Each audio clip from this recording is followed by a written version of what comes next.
গত বছরের বইমেলার তুলনায় এবারে বইমেলাটা একেবারেই অন্যরকম। গত বছর বইমেলাতে ছিল কন্টেন্ট ক্রিয়েটর এবং সেলিব্রিটিদের বইয়ের অনেক ভিড়, কিন্তু এবারের বইমেলায় এরকম কোনো কিছুই ছিল না। হ্যালো, আসসালামু আলাইকুম গাইস, সবাই কেমন আছেন? চলে এসেছি নতুন আর একটা ব্লগ নিয়ে।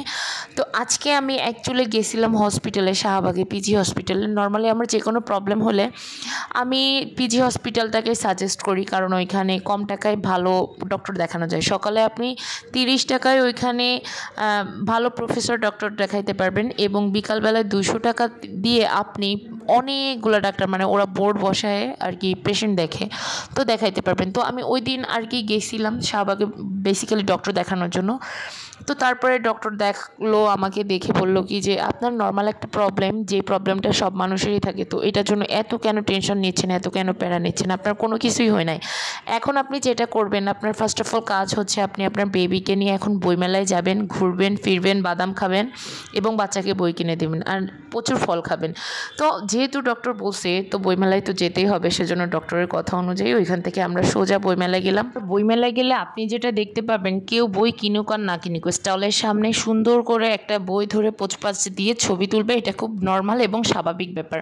তো যাই হোক, আমিও আমার মেয়ে দুইজনই ঘোরাফেরা করতেছিলাম, আর আমার মেয়ে তো বইমেলায় এসে প্রচুর খুশি ছিল, কারণ অ্যাকচুয়ালি আমার মেয়ে বাসায় একা একা সবসময় ঘরবন্দি থাকতে থাকতে মানে ও একটু চাই সবসময় বাইরে ঘুরতে যাইতে, ওর অনেক ভালো লাগছিল। আর যেহেতু সরোয়ার্দী উদ্যানটা অনেক বড় একটা প্যালেস আর ঘোরাফেরায় অনেক স্পেস, তো ও অনেক খুশি হয়েছিল।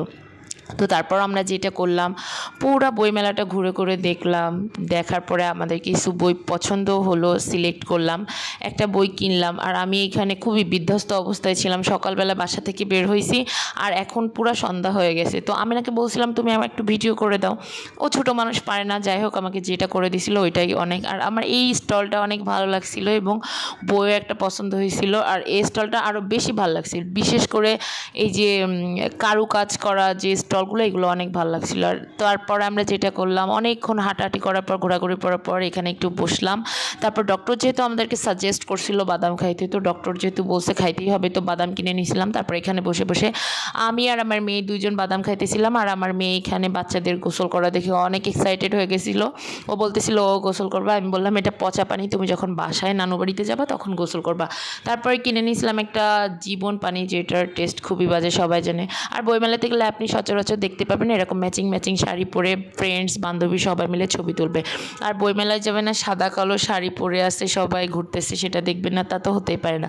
আর সাথে তো থাকবে মাথায় একটা বড় জারবারা ফুল কিংবা কানে ফুল, হাতে ফুল, এটা স্বাভাবিক, এটা থাকবে বইমেলায় গেলে। আর এখানে ছিল সুন্দর সুন্দর জীবন্ত ফুল, কারণ টিএসসিতে এটা খুবই স্বাভাবিক, জীবন্ত সুন্দর সুন্দর গোলাপ পাওয়া যায়। তারপরে এখানে একটা চাচা বানাইতেছিল গোলা, তো গোলাটা আমার অনেক প্রিয়, আমি ছোটোখাটো একটা ক্লিপ নিয়ে নিয়েছিলাম। তো এই ছিল গাইস আজকের ভিডিও, ভালো লাগলো অবশ্যই একটা লাইক কমেন্ট শেয়ার করবেন। আল্লাহ হাফিজ।